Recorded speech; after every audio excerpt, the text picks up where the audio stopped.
Mrs. Crabtree. I hope you're excited to come to preschool. I'm Mrs. Crabtree. I'm Mrs. Troutman. And I have 3 kids, but they're all big mommies and daddies now, except one.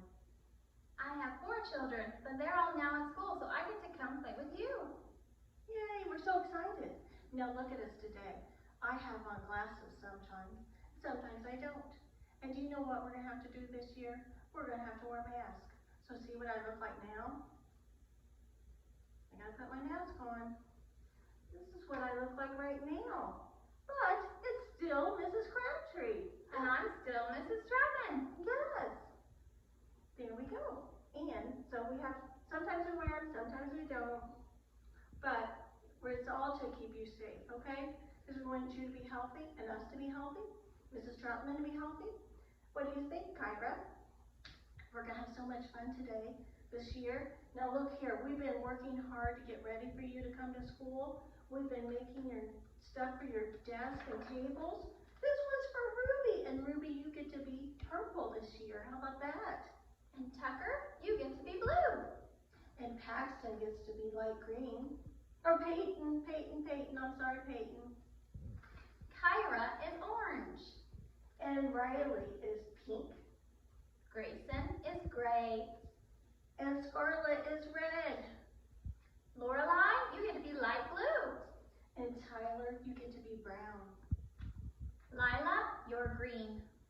And Milo gets to be yellow. Matthew, you're black. Now, when you come to school, every day we're going to have different jobs. And it's because we all want to be special. And we get to be, some days we get to be the pledge leader. And some days we get to be the line leader. And we get to use the pointer sometimes. And like to be the teacher. And we get to be the caboose. That means at the end of the line. Some days we get to be the snack helper. Some days you get to be the librarian. But everybody gets to do the same jobs at different times. We're going to have different stuff to do at school. We have rules. We have things we have to do every day. We have to have looking eyes. We have to put on our glasses and have looking eyes. Then we have to have listening ears. Turn your ears on. And then we have to have a bubble in our mouth. Can you guys grab the air? Get a great big bubble and stick it in your mouth and see if you can talk. Oh! We can't talk with our bubble in our mouth. Look at that. And then we have to have helping hands and walking feet. We have to walk while we're in the building. When we go outside, we can run as fast as we can. So there we go. And then we have over here. Now this is where we're all going to start out. Is right on Rhino on our behavior chart. And then if I say, uh-oh, let's see, Tucker, you're not supposed to be running, so you have to go clip down. And then I'll see here, I say, Scarlett, you get to clip up. And then I'll see Tucker down here. Oh, look how good of a helper you are. And then Tucker gets to clip back up. And we'll have your names on here. So we want everybody to clip up, and we want you to go clear up here to Marvelous Monkey. We don't want any sad snakes. But if we make a good decision, we're going to clip up every time. And it's fun to see how good we can be like our friends. So, oh, another thing we do, when we're playing and everything, and then all of a sudden they're talking, listen to Mrs. Crabtree, she's going to hear this. Ah, ding! When we hear that, we all put our hands up in the air, and we listen to what we're supposed to do. So we all have to be quiet, and then we go to sit at our tables or whatever. So whatever you have to do, we hear that noise, and hands up and listen. Now, me and Mrs. Troutman, we're going to read a story. But before I read the story, there's also something else fun and exciting we want to talk about. There are some fun things we get to do at school, and Mrs. Crabtree has a prop behind her for one of the special days. We have fun days like PJ Day! For the letter P, we're going to wear pajamas. It's silly, I know. Nobody wears pajamas to school, but we will one day. Everybody will do it. And then some days we'll all wear red, or maybe some days we'll all wear blue. Who knows what we'll do? All right. Now, and we have a special book to read, okay? We all know that sometimes starting something new like coming to school can be a little bit scary, but we want you to know that it's going to be a lot of fun and you will really look forward to coming here with us. Now our book is called The Kissing Hand by Audrey Penn. And it's got raccoons, and they kind of wear a mask too, just like us, what we're having to wear now, our masks. It says, and look at the birds and butterflies, I love books. It says, Chester Raccoon stood at the edge of the forest and cried. I don't want to go to school, he told his mother. I want to stay home with you. I want to play with my friends and play with my toys and read my books and swing on my swing. Oh, please, may I stay home with you?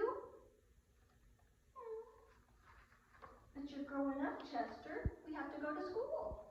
And it says here, Mrs. Raccoon took Chester by the hand and nuzzled him by the ear. And sometimes we have to do things we don't want to do, she told him, even if they seem strange and scary at first. But you will love school once you start. You'll make friends and play with new toys and read new books and swing on new swings. And besides, she added, I know a wonderful secret that'll make your nights at school seem warm and cozy and your days at home. What? Are we going to school at night, Mrs. Troutman? No, we're not. No, we're not, just raccoons. Chester wiped away his tears and looked interested. A secret? What kind of secret? A very old secret, said Mrs. Raccoon. I learned it from my mother, and she learned it from hers, and it's called the kissing hand. The kissing hand? What is that? I'll show you. Mrs. Raccoon took Chester's left hand and spread open his little fingers. Spread them open. And leaning forward, she kissed his hand. And Chester felt his mother's kiss rush right into his hand and up his arm and into his heart. And even his silky black mask tingled with special warmth. Look at all that love going up. Mrs. Raccoon smiled. Now, she told Chester, whenever you feel lonely and need a little loving from home, just press your hand to your cheek and think of Mommy loves you. And Mommy loves you. And that very kiss will jump to your face and fill you with toasty warm thoughts.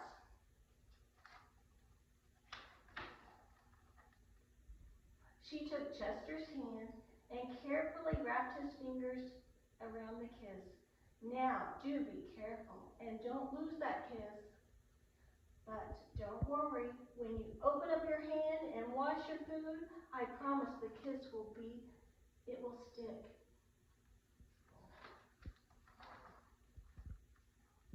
Chester loved his kissing hand, and now he knew that his mother's love would go with him wherever he went, even to school.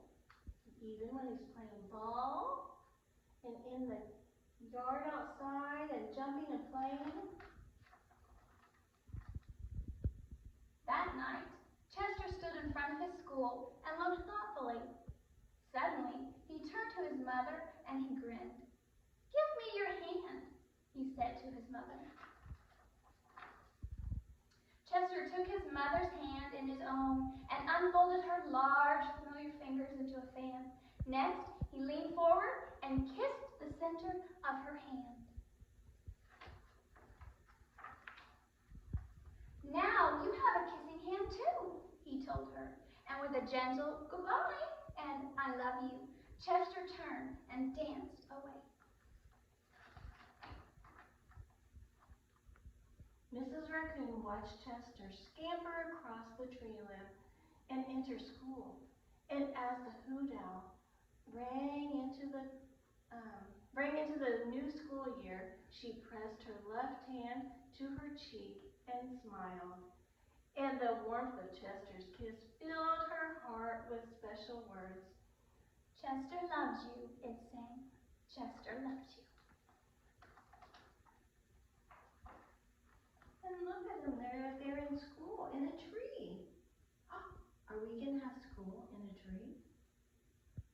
Probably not. No, we're not. And not at night. Uh-oh, it says, I love you. And we love you too, and we're very excited to see you here on the first day of school. And look at Mrs. Crabtree's hand. She's got the kiss on her hand. Okay, the most important thing that we want you to learn when you come to preschool is it's not that you're going to be a little kid. We want you to grow up to be good mommies and daddies and learn how to use your scissors and your walking feet and all those things. But most important, we want you to hide God's word in your heart so that you might not sin against God. And so that, because without Jesus, God's Son, we have no hope. So that's what we're here for, is to learn about Jesus and God. Right, Mrs. Stratman? Right.